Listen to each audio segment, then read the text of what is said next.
हरे कृष्णा। पिछले वीडियो में हमने जाना था कि श्रीला सनातन गोस्वामी को श्रीमद् भागवतम कैसे प्राप्त हुई।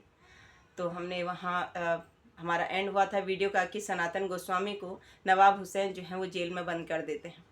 तो अभी यहाँ नवाब हुसैन जेल में है, मगर उनकी इच्छा यही बनी है कि मैं कितनी जल्दी से जल्दी चैतन्य महाप्रभु के दर्शन कर पाऊँ। तो उन यही सोचते हैं कि कैसे मैं इस जेल से बाहर निकलूँ।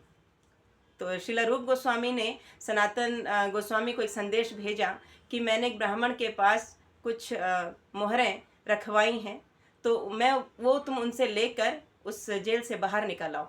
तो सनातन गोस्वामी ने उस एक जो सैनिक था वहाँ पर उसको बोला कि मुझे यहाँ से बाहर निकाल दो, मुझे जाना है, मैं दूर चला जाऊँगा। तो सैनिक बोला कि नहीं नहीं, मैं राजा के साथ गद्दारी नहीं कर सकता हूँ। तो फिर श्रील सनातन गोस्वामी ने उसमें से कुछ मोहरें जो है वो उनको दिए, उस सैनिक को दिया कि तुम ये मोहरें रख लो और मुझे यहाँ से छोड़ दो। तो मोहरें देख के सैनिक ने मोहरें ले ली, मुद्राएं ले ली और उनको छोड़ दिया। और सनातन गोस्वामी ने उनको ये भी बताया कि तुम घबराओ मत, तुम्हारी नौकरी पर कोई आँच नहीं आएगी, क्योंकि तुम कहना कि वो जेल से भाग रहा था और मैंने उसका पीछा किया पकड़ने के लिए, तो वो नदी में कूद गई। तो इससे यही समझ आएगा कि मैं उससे नदी में डूब के मर गया हूँ। तो इस प्रकार से राजा जो श्रील सनातन गोस्वामी हैं वहाँ से निकल आते हैं। तो और अपने जो सेवक था ईशान, उसको भी अपने साथ लेकर आते हैं। तो वहाँ से चलते चलते बहुत दूर आते हैं, तो वहाँ पर एक स्थान पर रात को रुकने के लिए जगह मांगते हैं। तो वहाँ पे जो वहाँ का ओनर था, तो उस मालिक से पूछा कि हमें यहाँ पर एक रात रुकने के लिए जगह दे दीजिए। तो ठीक है, उसको जगह दे दी। और उस जो वहाँ का जो ओनर था, जो मालिक था, उसके पास एक ज्योतिषी था। तो वो जान लेता था कि कौन व्यक्ति कैसा है। तो उसने देखा कि इस सनातन गोस्वामी के पास जो ईशान है, उनके साथ उनका सेवक, उसके पास कुछ मोहरें हैं। तो उन्होंने उनको जगह दे दी रुकने के लिए और उनके साथ आपस में बात करने लगे कि इन दोनों को हम मार देंगे और इनका जो सामान है, जो मोहरें हैं, वो हम रख लेंगे। तो राजा उसकी बहुत सेवा कर रहे थे, उनकी बहुत चापलूसी कर रहे थे श्रील सनातन गोस्वामी की। तो सनातन गोस्वामी समझ गए, क्योंकि वहाँ पर उनकी मनसा क्या चल रही है। तो श्रील सनातन गोस्वामी ईशान को बुलाया, उसको बोला कि तुम्हारे पास कुछ मोहरें हैं, तुम्हारे पास कुछ लक्ष्मी है। तो उसने बोला कि हाँ मेरे पास हैं, 8 मोहरें मेरे पास हैं। तो उसने बोला कि ठीक है। तो सनातन गोस्वामी बोला कि वो मोहरें मुझे दे दो। तो ईशान ने वो मोहरें श्रील सनातन गोस्वामी को दे दी और सनातन गोस्वामी ने वो मोहरें उस ओनर को दे दी, उस मालिक को दे दी कि हमारी तरफ से तुम्हारे लिए भेंट है। तो जो मालिक था वो खुश हो गया और वो बोला कि अच्छा, ये तो 7 मोहरें हैं, लेकिन मेरे ज्योतिषी ने तो मुझे बोला था कि आपके पास 8 मोहरें हैं। तो वो 7, चलो कोई बात नहीं, 7 काफ़ी हैं। तो 7 मोहरें लेके वहाँ से चला गया। वहाँ से जाने के बाद जब ये आते हैं, श्रील सनातन गोस्वामी जो है ईशान से पूछते हैं कि तुम्हारे पास क्या कुछ और लक्ष्मी है। तो बोलते हैं हाँ कि मेरे पास एक मोहर और है। तो सनातन गोस्वामी कहते हैं कि तुम्हारे और मेरे विचार जो है ना मेल नहीं खा रहे, तुम इस मोहर को लेके वापस चले जाओ। तो ईशान वापस चला जाता है और वहाँ से अब श्रील सनातन गोस्वामी जाते हैं। चलते चलते वो मिलते हैं अपने बहनोई से, या उनका नाम है श्रीकांत।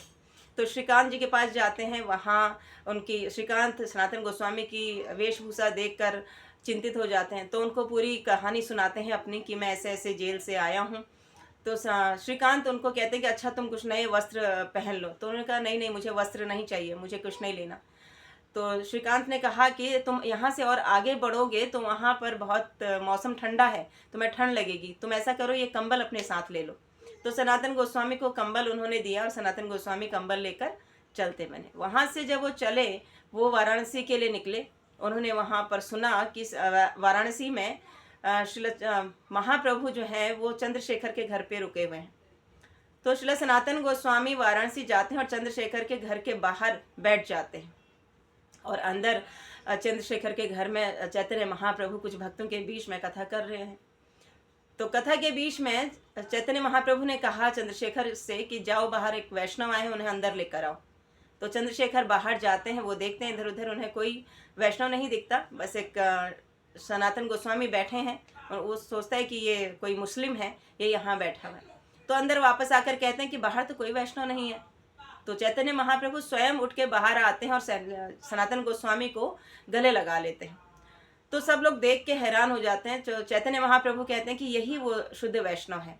जब चैतन्य महाप्रभु सनातन गोस्वामी को गले लगाते हैं तो सनातन गोस्वामी मना करते हैं, वो अपने आप को छुड़ाते हैं कि नहीं नहीं, आप मेरा अंगीकार मत कीजिए, मुझे गले मत लगाइए, मैं तो अधम हूँ, क्योंकि मैंने एक ऐसे नवाब के यहाँ नौकरी की है जो हिंसा करता है, जिसने ब्राह्मणों की हत्या करी है, जिसने हमारे मंदिर तोड़वाए हैं, मैंने उसके यहाँ नौकरी की है, तो आप मुझे गले मत लगाइए। तो फिर चैतन्य महाप्रभु उनको अंदर लेकर जाते हैं और उनको बिठाते हैं। चंद्रशेखर से कहते हैं कि इनका जो हेड शेप करो और इनको नए वस्त्र दो, धोती दो।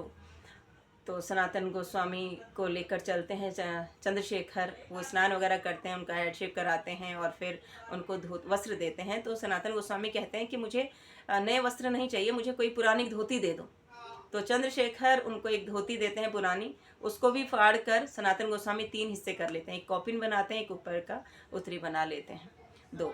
तो इस प्रकार से सनातन गोस्वामी और चैतन्य महाप्रभु का वहाँ पे मिलन होता है चंद्रशेखर के घर में। तो अब उनका रोज दर्शन करते हैं, रोज बातचीत चल रही है। तो सनातन गोस्वामी ने उस धोती के साथ, उन्होंने वस्त्र तो नहीं ले, पुरानी धोती ली, लेकिन वो कंबल अभी भी उनके साथ था।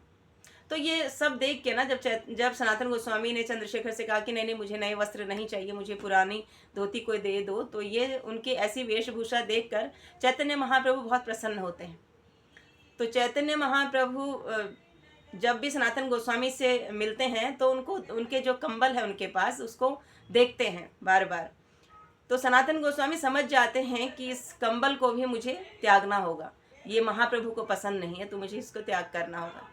तो सनातन गोस्वामी जो है घाट पर जाते हैं और वहाँ देखते हैं कि एक वृद्ध व्यक्ति अपनी गुदड़ी को धोकर सुखा रखा है उसने, और खुद वहाँ पर लेटा हुआ है। तो गुदड़ी मतलब पुराने फटे कपड़ों का कुछ सिल के उसने ऐसा अपने लिए बनाया है। तो सनातन गोस्वामी उस वृद्ध व्यक्ति के पास जाते हैं, उसको कहते हैं कि आप मेरा ये कंबल ले लीजिए और आप मुझे अपनी ये गुदड़ी दे दीजिए। तो वो व्यक्ति कहता है कि अरे कहाँ साहब, आप मेरी गरीबी का आप मजाक उड़ा रहे हो।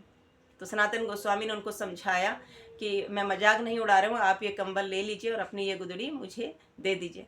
तो वो वृद्ध व्यक्ति को अपना कंबल दे देते हैं और उसकी गुदड़ी लेकर आते हैं। तो ये बहुत प्रसन्न होता है वृद्ध व्यक्ति भी, और जब वापस आते हैं तो चैतन्य महाप्रभु सनातन गोस्वामी को देखकर बहुत प्रसन्न होते हैं कि जो एक लाश आसक्ति थी उस कंबल से, वो भी आज सनातन गोस्वामी ने त्याग दिया। फिर उसके बाद वो उनको सनातन गोस्वामी को आज्ञा देते हैं चैतन्य महाप्रभु की, आप चले जाओ वृंदावन में, वृंदावन जाओ, वहाँ पे विग्रहों की स्थापना करो और वृंदावन का नव निर्माण करो। तो उसके बाद सनातन गोस्वामी वृंदावन आ जाते हैं और वृंदावन में मधुकरी करके अपना पेट पालते हैं, अपना भोजन करते हैं और भगवान की सेवा करते हैं। तो ऐसे ही करते, मधुकरी करते करते एक दिन वो पहुंच जाते एक दामोदर चौबे के घर में। तो दामोदर चौबे के घर में उनका एक पुत्र था, उसका नाम था सदन, और एक छोटे से मोहन गोपाल थे, मदन गोपाल, उनका नाम मदन, और उनको भी अपना छोटा पुत्र ही वो मानते थे। तो इसी प्रकार से वो जो मदन गोपाल थे, उनका इतना सुंदर विग्रह था कि सनातन गोस्वामी रोज जाते थे उनका दर्शन करने के लिए वहाँ पे।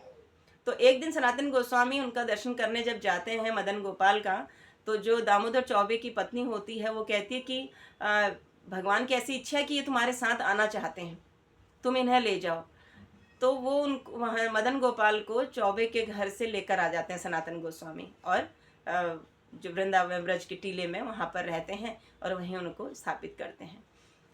अब मधुकरी करके जो भी मिलता था वही वो भोग लगाते थे और वही वो प्रसाद में रूप में पाते थे।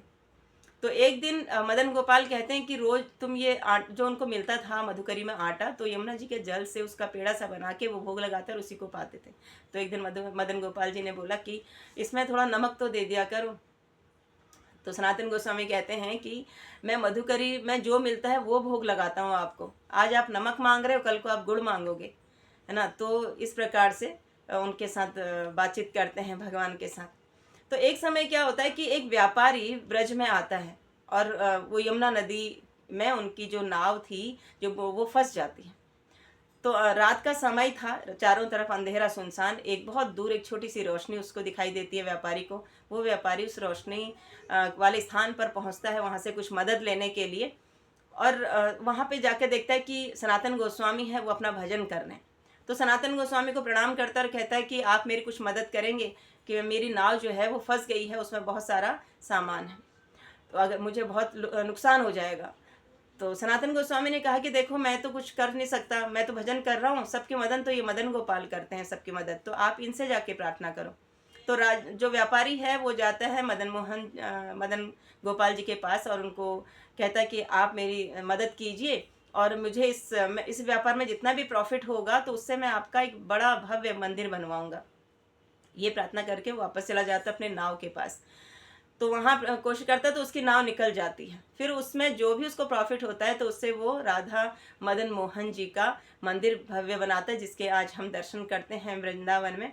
तो पहले वो मदन गोपाल थे, अब उनका नाम हो गया मदन मोहन। तो अब से भगवान को भव्य तरीके से भोग लगता है ना। तो इस प्रकार से वो जो राधा मदन मोहन जी का जो मंदिर आज हम दर्शन कर पाते हैं व्रज में, वो श्री